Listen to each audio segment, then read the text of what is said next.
Assalamualaikum warahmatullahi wabarakatuh. Alhamdulillahirrabbilalamin. Wa bihi nasta'in ala umuri dunya waddin. Sayyidina wa maulana Muhammadin wa ala alihi wa sahbihi ajmain. Rabbi shrah li sadri wa yassir li amri wahlul 'uqdatam min lisani yafqahu qawli. Amin. Pemirsa Masjid TV, para penonton, sahabat Nopi dan pendengar Radio Dai dimanapun Anda berada. Pertama-tama mari kita panjatkan syukur kita kehadirat Allah Subhanahu wa taala, yang mana pada kesempatan kali ini kita bisa bersua kembali di acara ngopi ngaji online perkara Islam. Kedua kalinya sholawat dan salam semoga tercurahkan kepada Nabi Agung kita Nabi Muhammad SAW. Semoga mahabbah kita kepada baginda Rasul dapat memberikan kemudahan hidup di dunia dan kelak di yaumil qiyamah kita mendapatkan syafaatnya. Amin amin ya rabbal alamin. Pemirsa Masjid TV, para penonton, sahabat ngopi dan pendengar Radio Dai dimanapun Anda berada, alhamdulillah kita kembali di acara ngopi ngaji online perkara Islam. Dan seperti biasa di ngopi kali ini kita ditemani oleh sahabat ngopi saya. Ini ada Mas Aldi. Assalamualaikum Mas Aldi. Waalaikumsalam warahmatullahi wabarakatuh. Kabari pripun Mas? Alhamdulillah baik Mas Anis. Baik ya. Mas Anis gimana kabarnya? Alhamdulillah baik. Juga. Nah Mas Aldi, ini kita sudah sampai di episode yang ke 155. Yeah. Nah pada episode kali ini kira-kira kita mau bahas apa nih?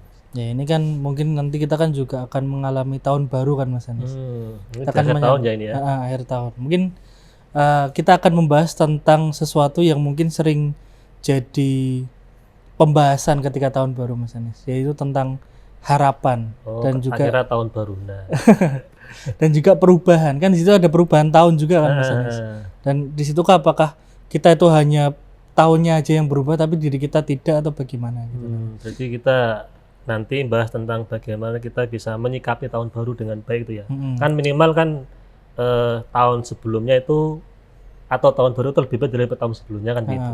Ya, karena kan itu anjuran Nabi seperti itu. Nah, tapi kadang gini Mas Aldi, di tahun baru itu kan kita sebenarnya tahun lama itu kita punya goal atau punya harapan yang harapan itu terkadang juga masih belum terpenuhi atau tercapai gitu kan. Nah, itu kira-kira apakah di tahun baru ini nanti bisa seperti yang kita harapkan, artinya harapan itu tercapai atau gimana itu Mas Aldi? Makanya kan kita juga harus ada perubahan tadi kan, introspeksi diri kita, kira-kira kenapa kok yang sebelumnya itu nggak tercapai. Misal Mas Anis tahun 2023 pernah ada harapan pengen apa? Pengen beli rumah gitu ya? Pengen nyalon mungkin. Nyalon mertua apa mantu. Ternyata belum terjadi. Ternyata belum terjadi. Ya, mungkin di tahun 2024 bisa terjadi kan gitu. Ya, kan kita juga perlu introspeksi diri, kira-kira yang salah apa gitu Mas. Atau mungkin juga harapan-harapan yang kita lakukan di tahun yang lama itu terlalu ini Mas Aldi, terlalu mulu-mulu ya, terlalu berlebihan gitu ya. Sehingga untuk dicapai itu sangat sulit. Berarti kan itu nanti ada kaitannya dengan bagaimana kita mengenali diri kita juga kan Mas Anis. Nah, untuk itu langsung saja Mas kita panggil ya narasumber malam ini. Hari ini. Pada beliau Bapak Kiai Haji Khairul Amin, monggo bisa gabung ngopi bersama kami. Assalamualaikum. Waalaikumsalam warahmatullahi wabarakatuh. Pak Yai kabar sehat? Alhamdulillah kabar sehat dan selalu semangat insya Allah. Alhamdulillah, ini malah lebih semangat dari kita ini Mas. Nah ini akhir tahun sudah ada liburan Yai? Kemana? Ya beberapa kali kita atau liburan jangan-jangan ngisi itu liburan ya? Ya ngiras-ngirus. Ya beberapa hari yang lalu kita ke Sragen juga sekaligus kita ngiras-ngirus main ya, di samping dakwah kita silaturahim di teman lama dan juga kita sedikit healing seperti itu, sehingga ada dua yang kita dapatkan ya, dakwahnya tetap lanjut. Alhamdulillah terhibur juga dengan adanya liburan yang walaupun hanya beberapa hari itu insya Allah semuanya bisa dikondisikan. Alhamdulillah. Nah, Yai, ini tadi Mas Aldi saya ngobrol tentang bagaimana menyikapi tahun baru. Kan mungkin dari kita itu banyak harapan tapi belum tercapai. Atau sudah tercapai tapi tidak sesuai dengan apa yang sudah menjadi harapan itu kan. Itu gimana ya? Iya, baik. Jadi setiap tahun itu siapapun kita itu punya target ya. kita kan punya target harian, mingguan, bulanan, tahunan gitu ya. Nah, Kayak target organisasi yang itu. ya target harian itu ya tentunya bagaimana mencapai hari ini itu lebih baik daripada hari kemarin. Dalam urusan apapun ya, masalah mungkin pendidikan, ekonomi, sosial, kemasyarakatan. Yang lebih penting adalah dalam hal ibadah. Ya, hitungannya itu adalah harian karena 5 waktu sholat kita kerjakan adalah kurunnya adalah durasinya adalah harian. Kemudian satu minggu itu mungkin kita mungkin punya target ya, dalam satu minggu itu apa. Satu minggu ini saya harus menyelesaikan garapan ini. Kalau di kampus ya urusan laporan atau tugas gitu ya. Kemudian seperti saya ini penyuluh agama di Kota Semarang yang bertugas di KUA Kecamatan Pedurungan, itu juga harus punya target satu minggu ini saya harus melaporkan dan saya bertugas untuk memberikan penyuluhan di setidaknya 2 majelis taklim. Nah, seperti itu. Kemudian nanti bulanan juga harus ada target, apalagi tahunan gitu ya. Itu juga pasti harus ada target. Jadi ada target hidup ini target hidup itu seperti organisasi, ada yang targetnya itu adalah tahun pertama atau awal tahun, kemudian pertengahan atau jangka panjang. Kan seperti itu. Ya, hidup pun juga seperti itu, jangka panjangnya ya bagaimana kita di ujungnya nanti bisa husnul khotimah. Seperti itu. Jadi kita harus punya target. Hidup ini jangan angger gelinding. Jangan sakarepe dhewe. Kan biasanya katanya mengalir seperti air mengalir gitu. Ya, tapi air itu harus kita arahkan bagaimana air itu bisa menyenangkan, menggembirakan kita dunia akhirat. Jadi harus bikin talang air dulu ya. Betul sekali. Atau mungkin air irigasi ke sawah-sawah gitu. Ya, kalau kita tidak atur, air itu kan bisa saja kemana-mana yang tidak berfungsi atau mungkin mubadir ya, tidak sesuai dengan ekspektasi kita. Tapi kalau kita arahkan sesuai dengan tujuan kita tadi beli pralon gitu ya, untuk dikasih talang, kasih airan, sehingga mungkin bisa menyirami sawah, kemudian untuk wudhu, untuk mandi, untuk apa. Dan airnya juga nanti jernih, nggak tercemar, kotor gitu ya. Betul sekali, terarah gitu, terarahkan dengan syariat seperti itu. Jadi mengalir, tidak hanya mengalir misalnya, tapi juga harus ditata betul itu alirannya kemana kan gitu. Betul. Tapi kalau kita sebagai seorang muslim itu kita mengarahkan hidup kita itu seperti apa ya kalau kita? Ya kan orang itu kan tahapannya kan mulai dari lahir ceprot itu kan memang balita bawah 5 tahun, kemudian naik lagi menjadi remaja. Setelah remaja dewasa, kemudian targetnya adalah tua, kemudian mati kan gitu ya.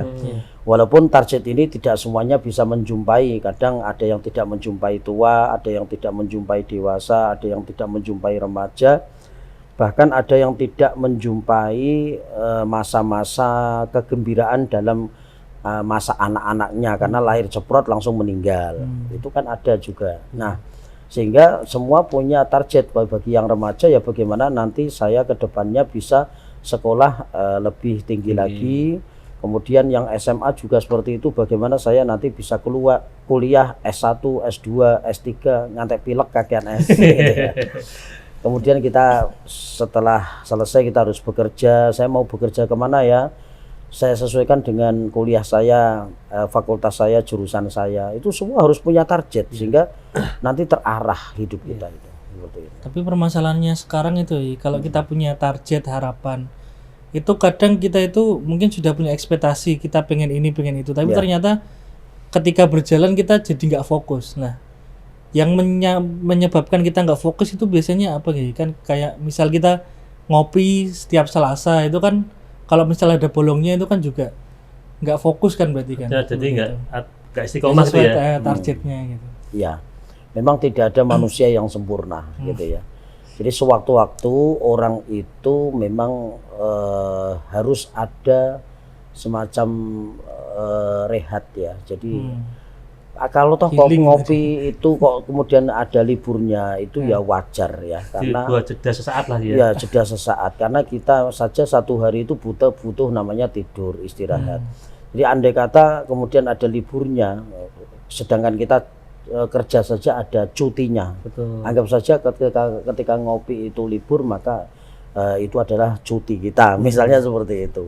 Tapi yang jelas kan sudah sesuai dengan tupoksi yang ada, targetnya sudah masuk, bahkan ini sudah sampai episode 150 berapa? 5. Itu enggak banyak loh orang yang mempunyai program podcast yang sampai sekian, bahkan di saat COVID-19 atau pandemi itu masih berjalan, itu enggak banyak itu ya. Sehingga kita punya kebanggaan bahwa Risma JT, MAJT, kemudian kerjasama dengan USM gitu ya, dan yang lain itu juga bagian daripada kontribusi panjenengan semua untuk kemakmuran kemasjidan. Walaupun mungkin ya harapan-harapan yang lain mungkin kita pengen pengembangkan kan ada sebagian yang belum tercapai, Mas Adi. Ya, kalau belum tercapai maka masuk saja ke program pertengahan atau program jangka tengah. Ya, jangka tengah, kemudian nanti akan ada jangka panjang. Seperti itu saja. Jadi ada jangka pendek, jangka menengah, jangka panjang. Nah, itu kalau progresnya itu adalah urusan yang berat, itu biasanya tahunan. Tapi kalau yang kira-kira progresnya itu adalah sedang, ya nanti di pertengahan. Kalau yang setiap Selasa malam Rabu kita tayangkan, kita podcast ini ya karena memang itu program rutin bagi istilahnya itu adalah makanan primer kita. Jadi sudah menjadi rutinitas kita. Jadi jangan merasa bahwa kita itu sebetulnya sudah berkontribusi tapi merasa nggak pede atau minder, saya kok belum bisa istiqomah dan sebagainya. Itu justru kalau orang itu seperti itu terus, maka justru itu adalah bisikan daripada setan. Termasuk bisikan. Iya, karena setan itu alladzi yuwaswisu fi sudurina. Seakan-akan ketika Allah berikan nikmat anugerah kepada kita yang sedemikian banyaknya, itu ternyata kita masih mengeluh. Wah, saya kok belum bisa istiqomah dan sebagainya. Ya kalau memang sebelumnya itu tidak ngapa-ngapain ya bolehlah kita. Tapi kalau kita sudah bergerak, itu kalimatnya jangan seperti itu. Bagaimana kita bisa lebih maju lagi, ya seperti itu. Jadi ada progres yang lebih besar lagi, ada semangat kembali untuk menyiapkan program-program yang lebih besar. Tidak motivasinya untuk lebih baik gitu ya. Iya, targetnya seperti itu. Jadi bukan lagi mengeluh, saya kok belum, seakan-akan itu belum bisa apa-apa, belum ngapa-ngapain. Jangan, justru kita sudah pede dulu satu langkah, kita punya program yang sudah berjalan, mempunyai kebanggaan gitu loh. Saya punya guru Mbah Yai Mu'in Al-Hafidh ya, Wat Perahu, itu ahlul Quran itu. Itu kalau pesan sama santrinya itu, beliau menyampaikan orang yang hafidul Quran, yang ahlul Quran itu harus pede ya, harus merasa bahwa dia itu diberikan oleh Allah bendera yaitu Al-Qur'anul Karim untuk mengemban menjadi pengarep gitu ya. Menjadi pengarep. Jadi seperti Gus Bahak kalau menyampaikan kalau di apotek saja tertulis apotek misalnya bidan ahli apa, pijat ahli apa gitu. Kenapa orang yang ahli fikih misalnya sudah bisa membaca Fathul Qorib misalnya ahli fikih, sedangkan kalimat bab sholat itu guyonan sebetulnya. Jadi misalnya kok menerima konsultasi fikih itu. Kalau memang mau diterapkan itu sebetulnya ya bagus saja. Cuman kalau mau dipraktekin ya awal-awalnya kalau perdana pastinya lucu gitu ya. Karena sudah banyak masjid kemudian majelis taklim yang tentunya kalau di situ ada pengajian itu adalah tempat di mana kita bertanya. Mimbar ini, masjid, majelis seperti ini juga bagian daripada tempat untuk bertanya. Sehingga tidak usah bikin plang, flyer yang ada itu termasuk bagian daripada plang yang seperti para bidan itu dibikin. Jadi tidak harus secara fisik papan nama tidak harus secara fisik karena sekarang kan di era digital sehingga pengembangannya itu lewat flyer-flyer yang ada, juga termasuk di media-media elektronik, di stasiun televisi, lewat podcast, YouTube, Facebook dan sebagainya, termasuk radio di relay atau kemudian disiarkan ulang. Itu sebetulnya sudah banyak sekali pintu-pintu yang memang bisa kita masukin. Syukur-syukur semua pintu tadi di era digital ini sudah bisa kita masukin sehingga orang itu di jalan, di kantor, dimanapun dia masih bisa menikmati kajian-kajian seperti ini. Oke. Nah, Berarti Kalau kita, Yai, mungkin kita kembali ke tadi Mas, perencanaan kan kadang tadi kan Yai Amin menampilkan bahwa harus ada step by step kan, harian, bulanan sampai tahunan kan. ya, Kalau saya begini ya, kadang itu kita sudah ada step harian, ya, kemudian bulanan, tapi yang tahunan, tadi Mas Adi awal mengatakan mau apa targetnya itu tahun ini menikah tapi nggak jadi kan gitu, itu kan tahunan. ya, Itu terkadang juga lalai ya, itu gimana ya? ya. Jadi sebetulnya tidak selalu yang tahunan itu setiap 1 tahun sekali. Misalnya nih ya, ada satu organisasi yang masa jabatannya itu periodenya itu sampai 5 tahun misalnya, seperti Pilpres. Itu kan 5 tahun. Nah 5 tahun ini boleh jadi itu kita garap, kita kerjakan di tahun yang pertama. Itu tahunan juga. Boleh jadi kita garap di tahun yang kedua atau ketiga, keempat, atau bahkan di akhir masa jabatan. Tergantung progres yang mau dirintis. Itu juga kondisional kan. Oh ini saatnya karena masanya memang seperti ini. Kita harus menyiapkan sedemikian rupa sehingga tidak bisa kita garap dalam 1 tahun ini. Jadi ada skala prioritas ya? Betul sekali. Sehingga kalimat tahunan itu tidak harus selalu 1 tahun sekali, tapi tahunan boleh jadi 2 tahun sekali atau di akhir ujung dari periodenya. Yang penting kalau misalkan sudah purna tugas itu sudah bisa menyelesaikan target-targetnya tadi. Nah betul. Jadi istilahnya adalah di akhirnya itu adalah husnul khotimah gitu seperti itu. Iya. tadi menyikapi tentang perubahan zaman kayak tadi. Ada sekarang zaman digital dan lain sebagainya. Itu kan berarti kan kehidupan kita kan dinamis ya, maksudnya berubah terus. Nah itu terkadang kita itu nggak sadar nih kalau kehidupan berubah tapi kita jadi nggak berubah. Jadi kayak mungkin kolot gitu loh Mas Anis. Kita nggak mau sama teknologi seperti itu. Nah itu bagaimana kita menyikapi agar kita itu bisa dinamis juga gitu loh diri kita ya. Mampu berubah. Jadi sebetulnya kita ini kan namanya juga manusia ya, itu punya target itu dalam kehidupan kita itu pokoknya Robbana atina fid dunya hasanah wa fil akhirati hasanah. Dunia akhirat ingin mendapatkan keselamatan kan seperti itu. Sehingga ketika kita hari ini sudah lebih baik daripada kemarin gitu ya, itu ya sudah itu kita masuk dalam kategori orang yang dikategorikan robihun, yaitu orang yang beruntung. Kan Rasulullah juga menyampaikan mangkana yaumuhu khairum min amsihi fahuwa robihun. Barang siapa yang hari ini lebih baik daripada kemarin maka dia orang yang beruntung. Mangkana yaumuhu sama itu ya. Barang siapa yang hari ini sama dengan yang kemarin gitu ya. Mislu sama gitu ya, amsihi mislu sama dengan yang kemarin, maka bahwa dia menjadi orang yang khosirun, menjadi orang yang rugi. Wa man kana yamuhu syarrun min amsihi fahuwa halikun. Barang siapa yang lebih jelek lagi maka dia kategori orang yang rusak atau menjadi orang yang celaka. Jadi sekali lagi ketika kita punya progres untuk ke depan, kita sudah mengawalinya dengan yang baik, maka kita tidak boleh patah semangat. Kita harus selanjutnya menjadi orang yang pede bahwa kita itu bisa melakukan hal yang baik untuk masyarakat umum. Walaupun itu perubahan-perubahan kecil gitu, kan kadang kita nggak terlalu, maksudnya seringkali meremehkan sesuatu yang kita lakukan walaupun itu kecil gitu loh. Misalkan bangun pagi gitu ya.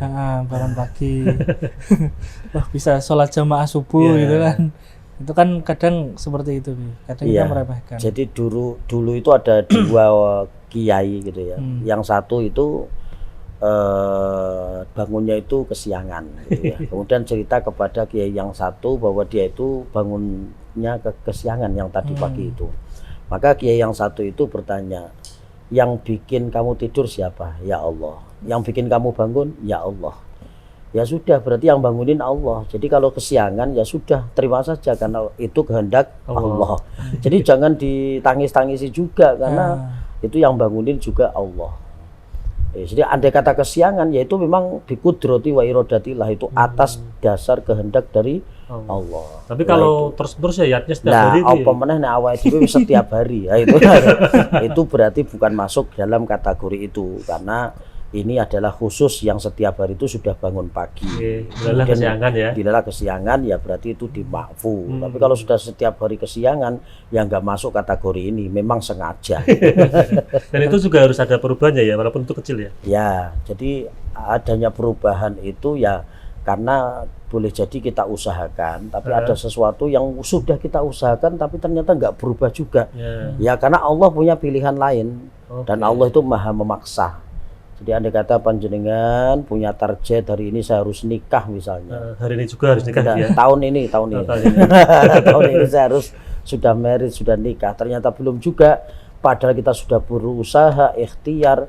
Allah pasti punya kehendak lain. Padahal sudah punya orang lah itulah. Ya, sudah punya pilihan, tapi belum juga. Karena Allah mempunyai sifat memaksa itu tadi. Jadi Allah itu punya prioritas, hak prerogatif Allah itu ada, semacam keputusan presiden lah gitu ya. Jadi kalau kita itu memang ada sesuatu yang ternyata ada satu yang belum diijabah oleh Allah, ya barangkali itulah Allah punya hak maksa yang pada saat terjadi pada diri kita, titiknya di situ. Nah seperti itu. Jadi ada orang loh itu kok orang itu katanya doanya mustajabah, tapi khusus yang satu itu kok belum diijabah ya. Nah itu banyak itu ya ulama-ulama besar itu yang ada sesuatu yang belum diijabah dalam urusan satu perkara gitu ya.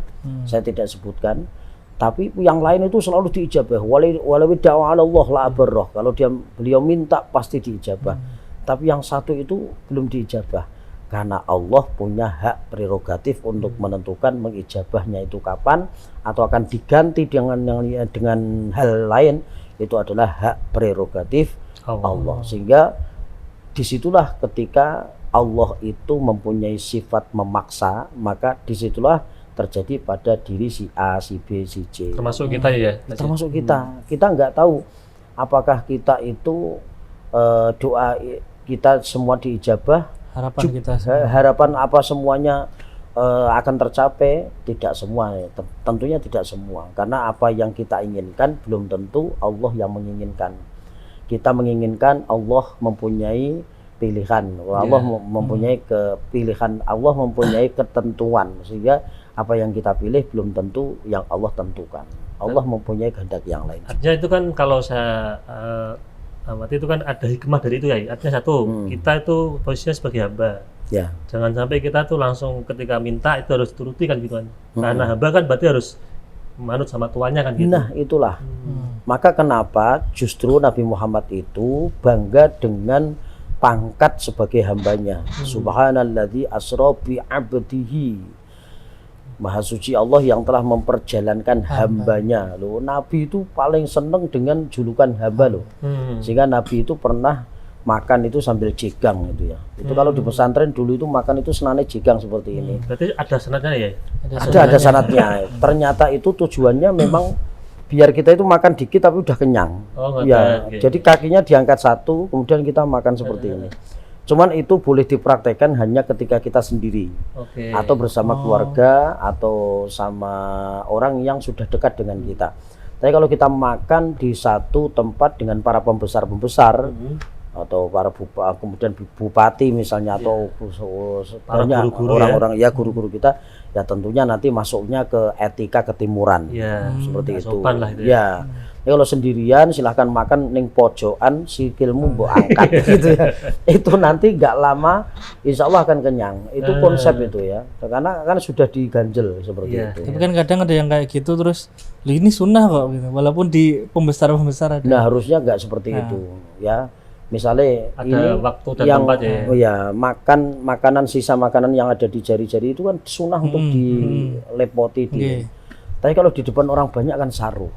Jadi ada masuk ke kategori ini, ada ketimuran, etika. Nah, sehingga ketika kita punya satu tradisi yang memang hubungannya dengan syariat, Ya tentunya syariat itu bagaimana tradisi itu menyesuaikan syariatnya, tapi syariat juga bisa diterapkan pada waktu dan tempat tertentu.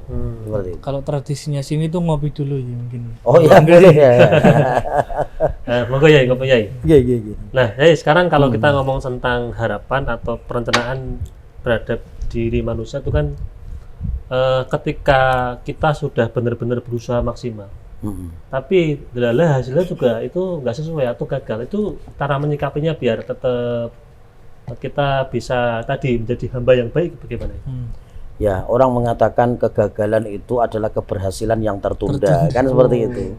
Jadi ya jangan nervous, jangan patah hati, kemudian putus asa. Wala tayasu mir rohillah. Janganlah kamu berputus asa dalam rahmatnya Allah. Jadi yang Allah berikan kepada kita rahmat itu kita syukuri, nanti Allah akan tambah itu dengan boleh jadi bisa jadi diganti atau kemudian ditunda ya. Itu yang penting kita sudah memberikan kontribusi yang terbaik, baik itu untuk kita, keluarga kita, untuk bangsa ini juga. Sehingga apapun yang kita kerjakan kalau sudah mulai dari awal, sudah perdana mulai, ya jangan disesali karena pasti akan tercatat ya. Kebaikan kita itu akan tercatat dan itu tidak akan dihapus oleh Allah asal kita ikhlas. Tidak akan pernah dialpakan ya. Ya, kecuali kalau kita ungkit-ungkit kemudian menjadikan riya, sum'ah ya. Itu maka boleh jadi seperti tabungan itu belum sampai di akhirat tapi kita sudah mengambil tabungan itu. Jadi orang yang tidak ikhlas kemudian memberi dengan diungkit-ungkit, kan ada ayatnya la tubtilu shadaqatikum bil manni wal adha. Janganlah kamu memberi kepada seseorang kemudian dengan cara mengungkit dan menyakitkan. Nah, ternyata diungkit di dunia gitu ya, itu maka bisa menghapus daripada amaliyah kita. Atau kita ingin dipuji gitu ya, nanti setelah dipuji kita nggak taubat sampai mati, ya sudah ibaratnya itu sudah kita unduh.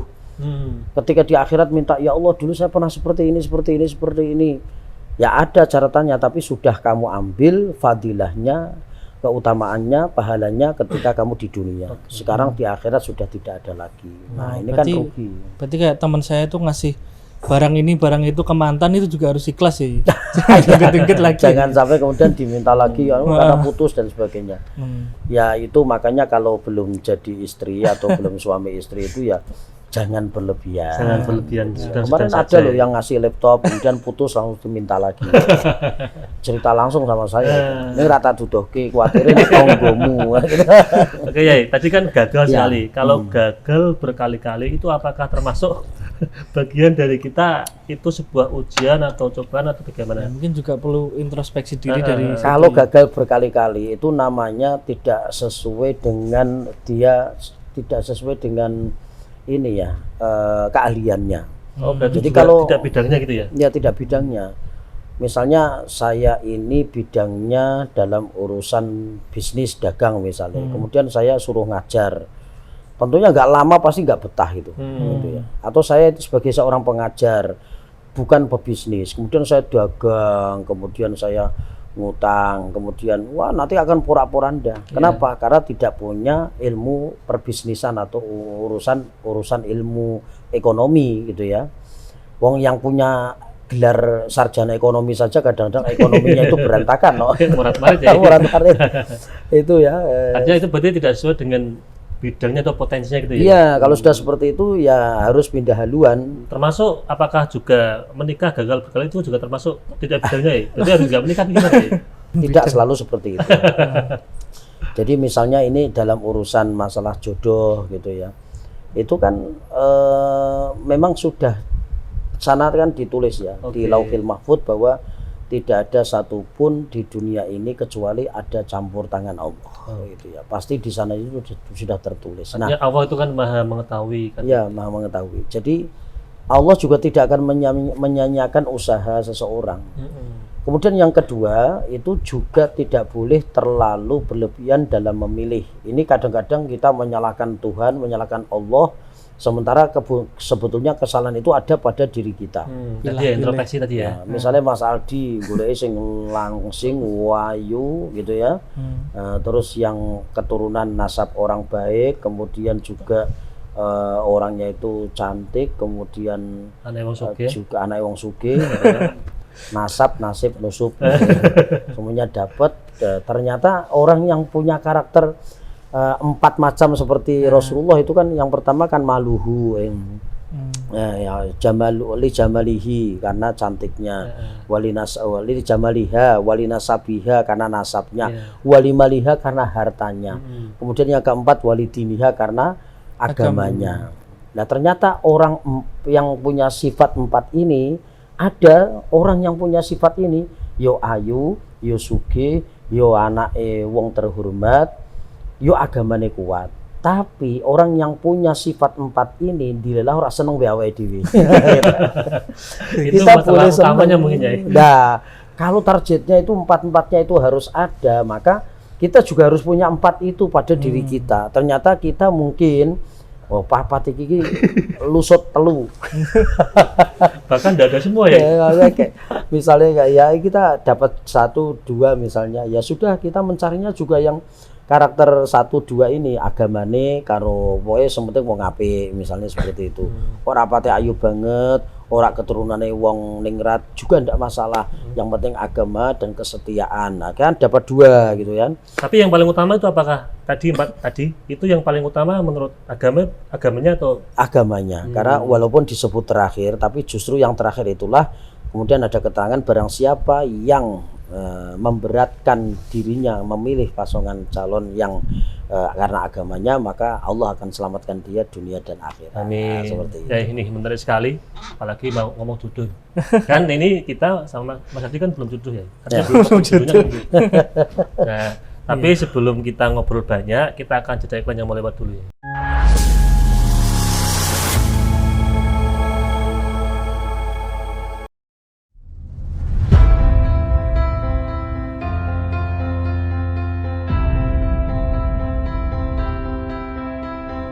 Masjid Agung Jawa Tengah kini hadir dengan berbagai pelayanan dan fasilitas yang membanggakan.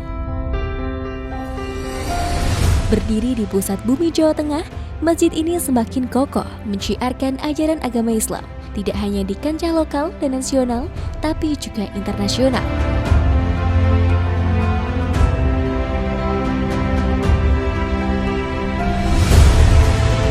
Mengikuti perkembangan dan kebutuhan masyarakat, Masjid Agung Jawa Tengah mempersembahkan sebuah lokasi yang mengantarkan, lokasi yang membekali untuk ibadah yang suci, manasik haji dan umroh Masjid Agung Jawa Tengah.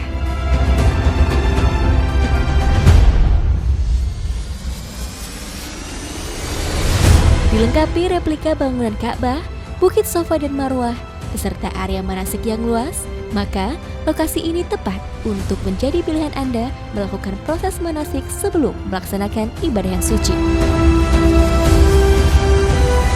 Dengan 2 pintu gerbang utama, sistem keamanan yang sudah modern, area parkir yang luas semakin memudahkan Anda dalam beribadah maupun kenyamanan dan keamanan selama proses manasik berlangsung.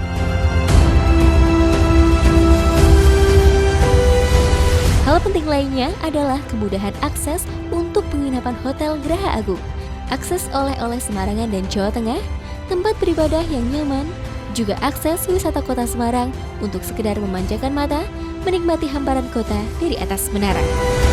Tentunya, ini semua demi pelayanan yang mengedepankan kepuasan Anda sebagai pelanggan.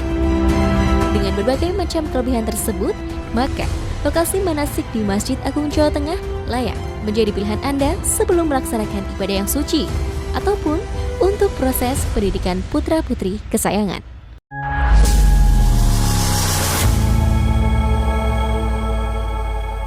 Pemirsa Masjid TV, para penonton, sahabat ngopi, dan pendengar Dudai dimanapun Anda berada, kita kembali lagi bersama kami di acara ngopi ngaji online perkara Islam ini bersama Ustadz Khairul Amin dan Mas Aldi.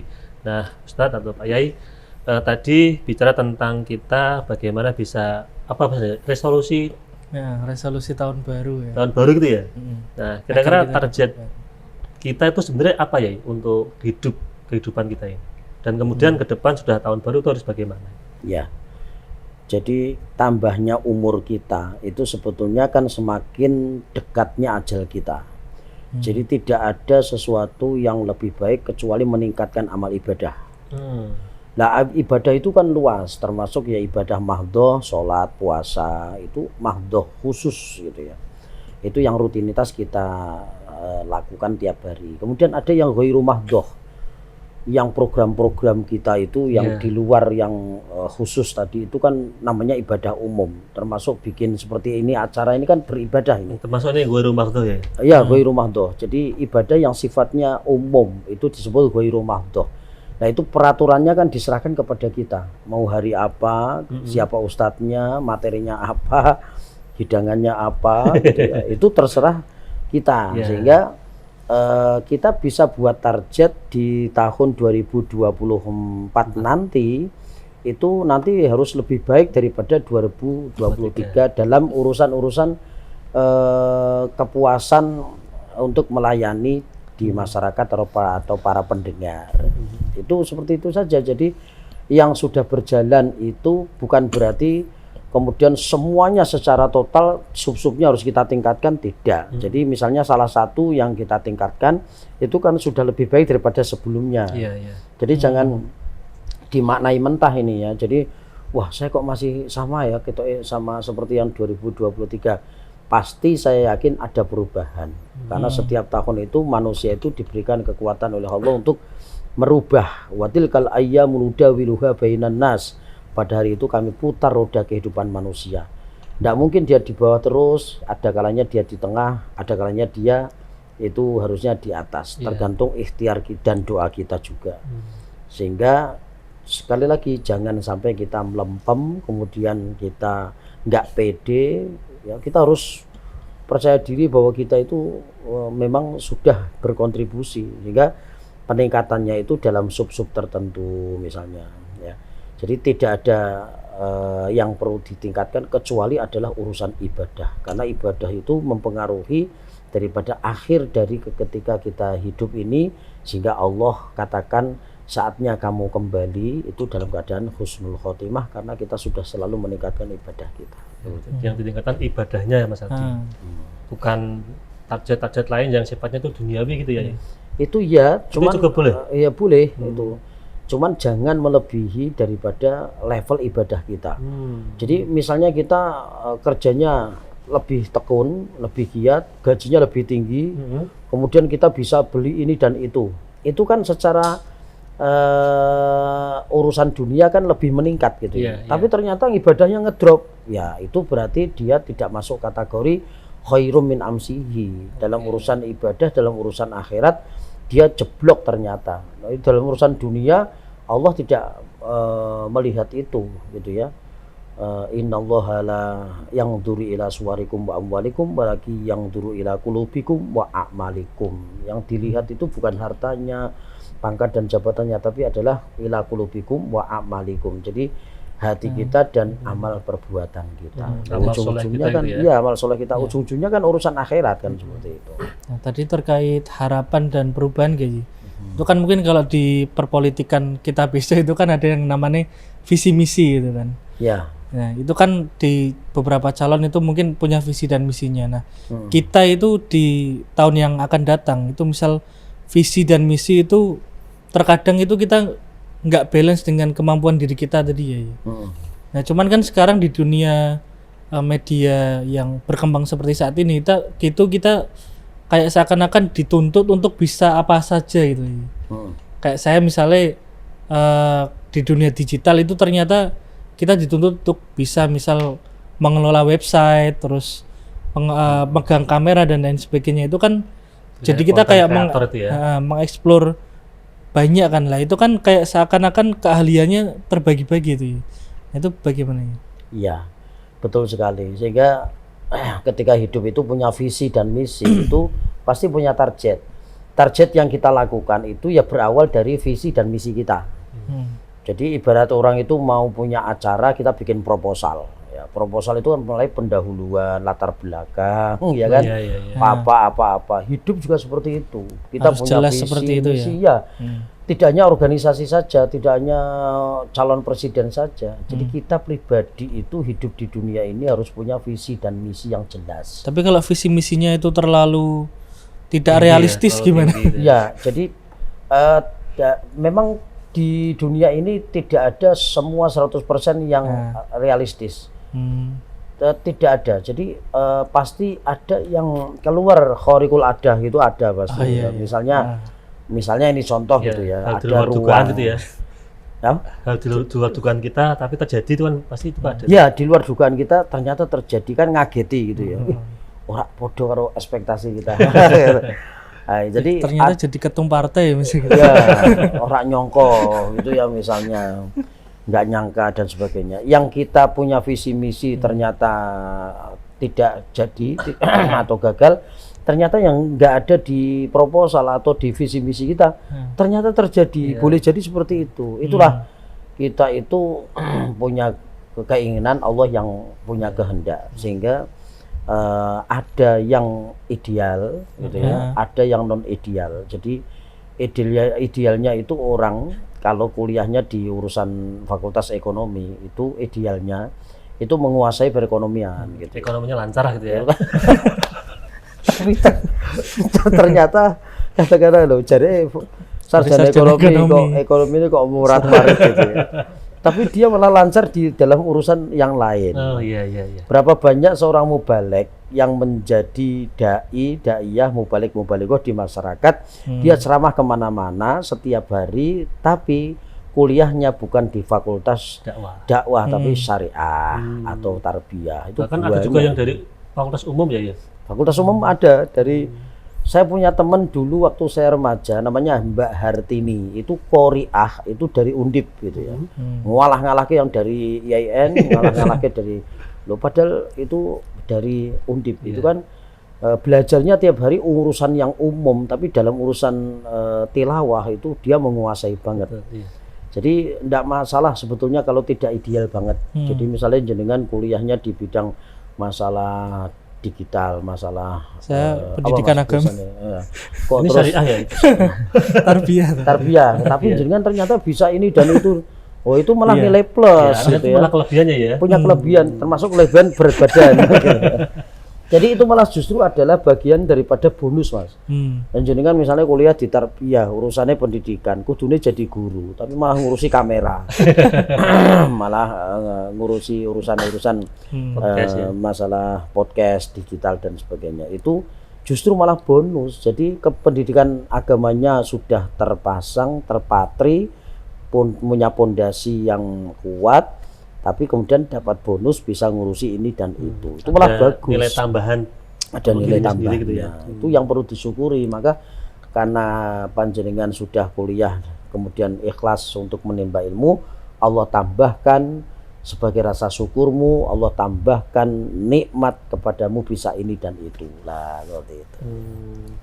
Sekarang kalau misalkan gini, tadi kan ada nasihat kita yang paling benar adalah ibadah kan. Ibadah ada dua, ada makhdhuh yang wajib dan yang tidak wajib. Ya. Nah terkadang ada orang begini ya, pokoknya aku raswat apa-apa sementing bantu wong liya. Sementing tadi membantu kepada orang lain dengan cara uangnya atau hartanya, itu gimana ya? Apakah juga itu termasuk bagian dari targetnya terpenuhi atau gimana? Ada orang itu yang puas karena justru orang lain yang bahagia. Kita walau kana bihim khososoh gitu ya. Jadi dulu itu ada seorang sahabat itu yang menerima tamu, sementara di rumah itu tidak ada apa-apa. Hanya sepotong roti yang sebetulnya itu untuk sarapan besok gitu ya. Untuk sarapan besok satu keluarga, sepotong roti untuk bersama keluarga besoknya itu ya. Ternyata ada tamu. Dulu itu kalau ada orang musafir itu benar-benar kehabisan bekal, benar-benar kehabisan kelaparan bener gitu ya. Maka musafir sekarang sama yang dulu itu sebetulnya jauh banget gitu ya. Sekarang kalau orang musafir, kalau dia itu bawa duit misalnya, itu kan warung-warung di mana-mana ada gitu ya. Supermarket, minimarket di mana-mana ada. Kalau dulu itu orang jualan itu jauh banget. Kalau nggak di pasar nggak ada orang jualan. Padahal pasar itu ada jam-jamnya kan. Iya. Jadi kalau orang musafir ngelewatin pasar yang sudah tutup, ya sudah, dia lapar banget, haus banget. Jadi dulu hal biasa ketika bertamu kepada Iya, orang gitu ya. maka Warga kan lokal. targetnya itu boleh bertamu 3 hari. Itu karena apa? Karena 3 hari itu biar dia itu di sana disenengke sama yang ditampung ya, sama Mandi-mandi yang dulu kan itu ya ya. mandi dulu, bersih-bersih, umbah-umbah ini sak garingnya misalnya. Jadi musafir dulu memang diperlihatkan seperti itu. Jadi memang benar-benar membutuhkan bantuan. Nah, ketika datang ke rumah sahabat itu, karena beliau tuan rumahnya tahu bahwa ini benar-benar kelaparan, maka dihidangkan. Nah, dihidangkan ini lampunya itu etok-etoknya mati, disampluk ceplet gitu ya. Akhirnya kan gelap. Itu saya sudah makan saja, tidak apa-apa. Gelap-gelap tidak apa-apa, yang penting makan. Nah, ternyata itu kalau sekarang kan piring gitu ya. Kalau dulu apa-apa pluk-pluk gitu. Jadi kita itu seperti orang makan padahal nggak ada yang dimakan. Tuan rumahnya tadi itu mencontohkan seperti yuk makan bareng-bareng gitu ya.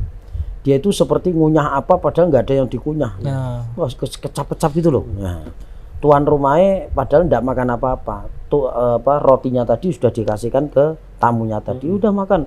Oh, tamunya itu karena bayangannya tuan rumahnya juga makan, maka dia lahap banget itu Ya, menikmati makanannya ya. Iya, menikmati makanannya. Kalau ini mungkin ada bulang baling itu ada berapa ini, 5 ya? Iya 5. Ada 5, kemudian bakpao juga 5. ada 5 gitu ya. Itu bisa satu-satu gitu ya. Tapi ternyata bulang baling itu kan dulu kan rotinya roti Maryam itu ya. Roti Maryam itu kan besar itu ya. Iya. Ya sudah dihidangkan semua sama tamunya. Kemudian tuan rumahnya tadi itu piring tapi kosongan. Ya biar nggak ngerti kalau kosongan, lampunya dimatiin. Terus terang-terang seperti sudah selesai, kemudian lampunya dihidupin lagi. Alhamdulillah kenyang banget, padahal mau popo. Ada, tapi ada kepuasan. Orang itu puas ketika ada orang itu bahagia, seneng gitu ya. Nah, kemudian besoknya kemudian pulang, kemudian Allah ganti dengan ada orang nganter buah delima yang begitu banyak ke orang tadi, karena janjinya adalah Al-An'am 160, mangja abil hasanati falahu asyru amsalihha. Barang siapa yang mendatangkan satu kebaikan maka Allah akan balas 10 kebaikan. Ini mungkin juga terjadi. Mungkin kalau di kita itu juga sering terjadi kayak gini Mas Enes, kayak misal kita udah nabung nih, terus tiba-tiba ada teman kita atau misal saudara kita yang membutuhkan. Ini kan juga seperti itu kan, kita nabung buat nikah misal. Nah, ternyata malah ada kesusahan dari keluarga kita atau apa, terus kita harus mengeluarkan uang dari situ itu juga. Kan? Jadi gini ya, walaupun tadi ya nabung untuk nikah, kemudian karena ada keluarga membutuhkan, uangnya tidak jadi dibuat nikah, kan gagal nikah kan, gagal tercita itu. Tapi kan bisa membantu orang lain, itu kan termasuk kategori itu atau tidak? Wah iya, kalau seperti itu maka pahalanya berlipat-lipat. Ya mungkin bukan walaupun berarti belum nikah loh ya. Ya, walaupun belum nikah loh ya. Iya, kalau kemudian dia punya target dia tahun itu nikah, ternyata untuk biaya yang lain itu kan dia kan mengorbankan. Iya. Kepentingan pribadinya untuk kepentingan orang lain. Itu kan fa'ajruhu 'alallah, itu pahalanya luar biasa di hadapan Allah. Tapi ada juga ya, kita ini kan memang tidak boleh menganiaya diri kita sendiri. Nah, itu maksud saya. Jadi gini, wala tulqu bi aidikum ila tahlukah wa ahsinu innallaha yuhibbul muhsinin. Jadi jangan sampai kita juga membelenggu diri kita sendiri. Kalau orang yang sudah terbiasa seperti orang Ansor, kaum Ansor itu ketika orang Muhajirin datang itu enak saja. Saya punya kambing 2, yang satu buat kamu, yang satu buat saya. Saya punya rumah 2, yang satu buat kamu, yang satu buat saya. Saya punya unta 2, yang satu buat kamu, yang satu buat saya. Saya punya toko 2, yang satu buat kamu, yang satu buat saya. Saya punya istri 2, misalnya, nggak sampai segitu. Itu lost doll gitu ya. Jadi orang Ansor itu sudah teruji berbagi kepada sesama. Sehingga kalau dia itu punya level yang seperti itu silahkan saja. Tapi kalau kita mau niru seperti itu, ternyata kita itu masih punya tanggungan, kemudian rasa belum ikhlas, ya jangan coba-coba. Jadi kita pikirannya masih matematis kan. Ya, kalau kita masih matematis berarti kan uji coba. Uji coba itu bisa saja malpraktek gitu ya.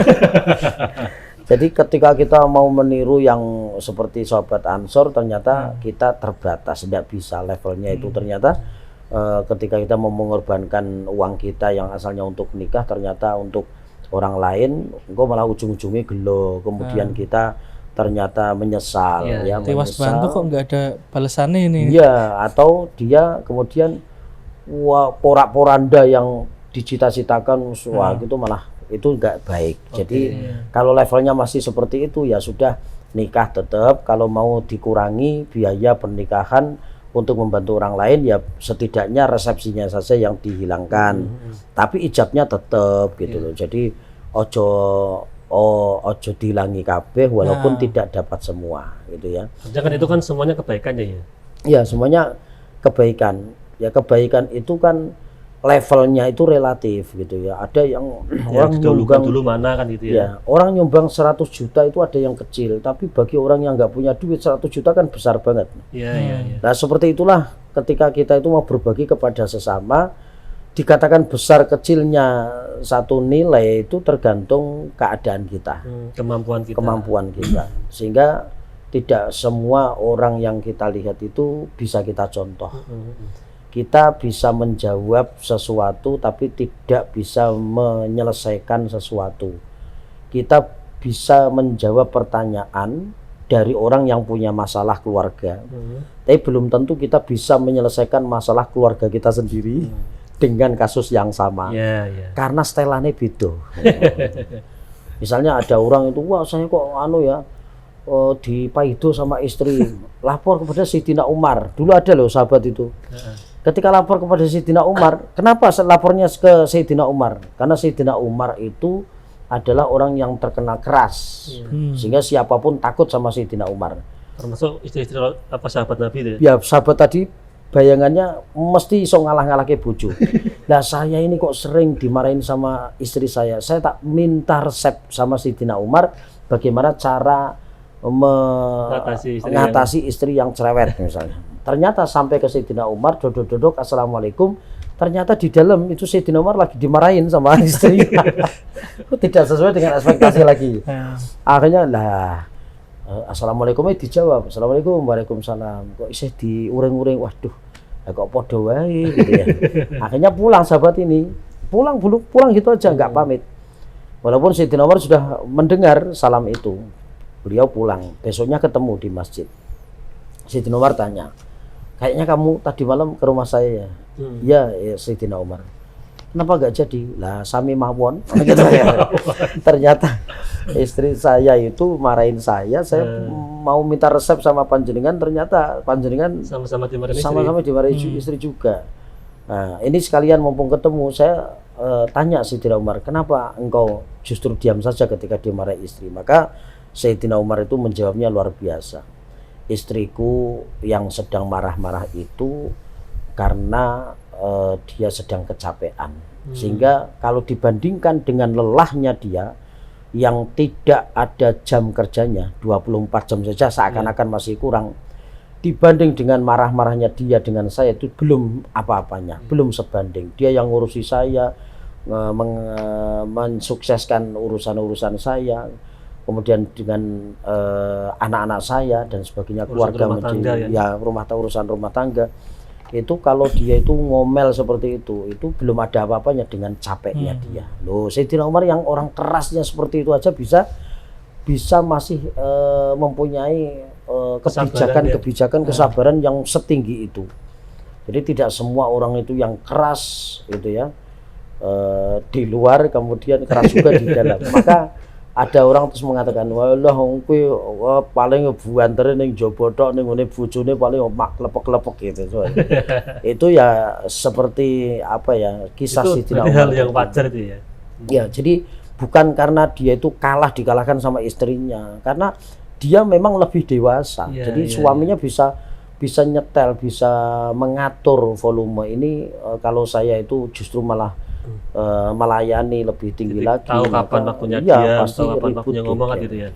Kan banyak orang itu perceraian itu terjadi di umur pernikahan yang seumur jagung atau masih beberapa bulan, karena ketika dimarahin istrinya, ada masalah keluarga, kemudian dia curhat ke temennya ngompori mana sih, wong lanang kok karo wong wedok kalah, wong lanang ngopo misalnya seperti itu ya, dia tambah panas ya, tambah terpropaganda gitu kan.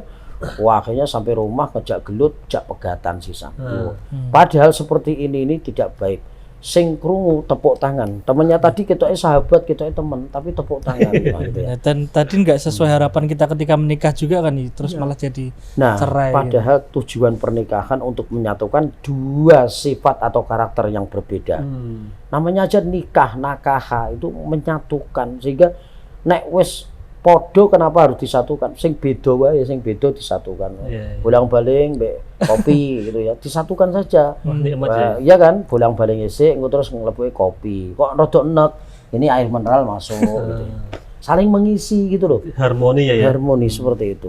Sehingga jangan terpancang dengan propaganda orang lain yang kemudian mengatakan walah isti, ikatan suami takut istri. Oh, dikatain seperti itu jangan tersinggung. Kamu karena nggak ngalamin, coba kamu ngalamin, sudah punya rumah tangga, punya masalah ini, pasti dia pun juga akan mengalami hal yang sama. Sehingga tidak hanya urusan masalah keluarga, urusan mau pilih presiden saja itu kalau kita sudah mantep bismillah gitu ya, kita punya satu keyakinan bahwa orang ini adalah pilihan saya yang terbaik karena visi dan misinya jelas sesuai dengan keinginan saya. Walaupun ada orang itu membobardir gitu ya, dibuam sana sini. Walaupun itu teman dekat ya, walaupun teman dekat. Lawang suami istri saja bisa berbeda pilihannya gitu, apalagi orang lain gitu ya. Karena sudah yakin dalam hatinya ya sudah lakukan saja. Isi hati itu asal ketika kita mau nyoblos minta sama Allah, ya Allah semoga yang aku pilih ini adalah pilihanmu juga.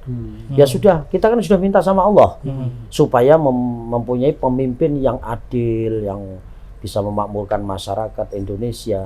Kita sudah minta sama Allah, kemudian kita punya keyakinan orang ini. Ya sudah, tidak usah dengar orang lain. Bismillah dicoblos, minta sama Allah, semoga pilihannya adalah pilihannya Allah juga. Itu paling bagus itu. Jangan golput. Kalau golput itu namanya nggak tanggung jawab, karena sebagai warga Indonesia itu kita mau memilih seorang pemimpin, gelem rak gelem ya sudah cari saja yang misalnya ada orang wah ini ada kelemahannya, ini ada kelemahannya, ini ada kelemahannya, cari yang paling minim menurut kita ya, cari yang paling minim. Jadi seperti ini Mas Anies, setidaknya itu ya sudahlah, bolehlah ada kepentingan pribadi di situ. Misalnya contoh ya, dulu ya waktu ini kan sudah berlalu, tidak apa-apa saya ceritakan. Waktu saya milih Pak Jokowi, gitu ya. Itu kenapa saya pilih Pak Jokowi? Karena pada saat itu penyuluh agama akan dinaikkan honornya 100%. Loh, aku seneng tuh Mas Anies. Ya sudah. Agama kan dia. Ya. Ya ternyata memang benar, begitu saya pilih kemudian naik juga honor itu penyuluh agama. Ya walaupun memang nggak sampai UMR, tapi setidaknya kan janjinya tepat gitu ya. Nah ternyata sesuai dengan ekspektasi, ternyata sesuai dengan harapan saya. Walaupun saya punya kepentingan secara pribadi, tapi pribadi ini mewakili ya orang lain. Di kota Semarang saja 128 orang itu penyuluh, sehingga kan nyatanya juga baik-baik saja.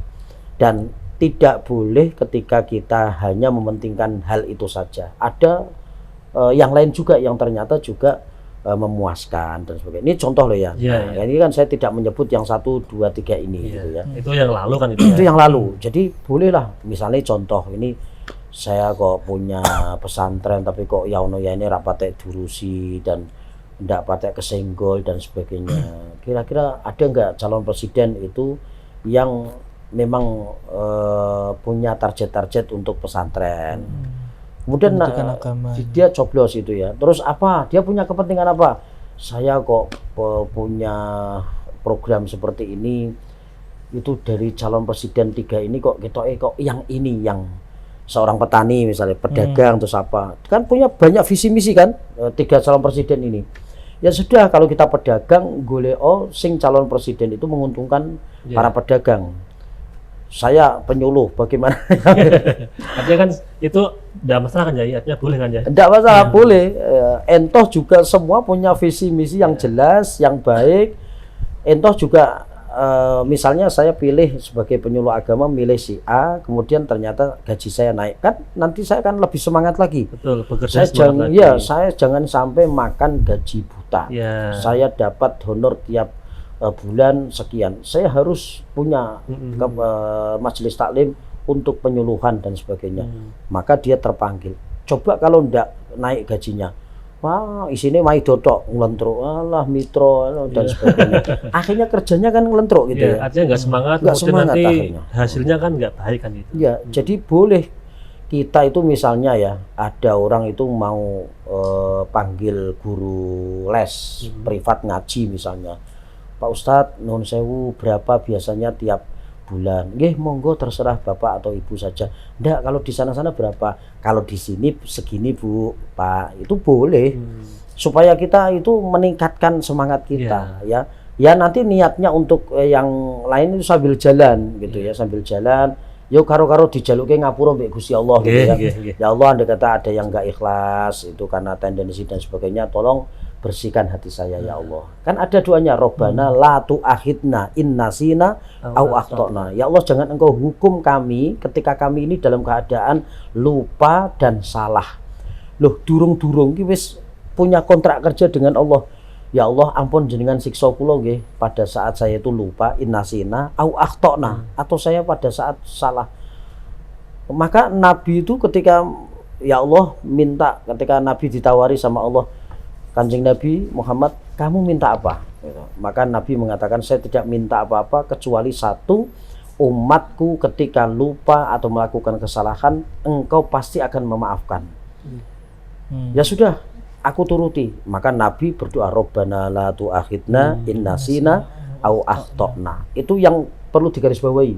Yang seterusnya biasa, doa biasa. Tapi yang itu, Robbana la tu'akhidna in nasina au akhtana. Itu saja yang digarisbawahi. Ya Allah, jangan engkau siksa kami pada saat kami itu sedang lupa maupun sedang melakukan kesalahan. Artinya apa? Seakan-akan minta kepada Allah, ya Allah, nek pas kula lali nggih jenengan sepuro, nek pas kula luput jenengan benekke, terus jenengan ngapura juga.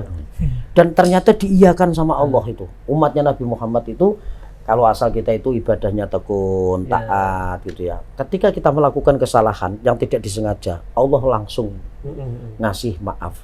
Tidak ada garansi itu ya. Ada garansi. Asal kita mau wudu, sholat, kan bisa melunturkan melunturkan dosa itu ya, menjadi pahala dan melunturkan merontokkan dosa-dosa itu. Nah, itulah makna atau fadilah daripada doa Robbana la tu'akhidna ini. Itu kan prioritas. Jadi boleh untuk kepentingan kita minta kepada Allah supaya dimudahkan, kemudian dihilangkan semua yang membebani kita. Nah, mungkin kalau terkait dengan harapan tadi, kayak saya itu juga perlu yang fokusnya itu ke dalam tadi kan, dalam menggapai harapan itu kan.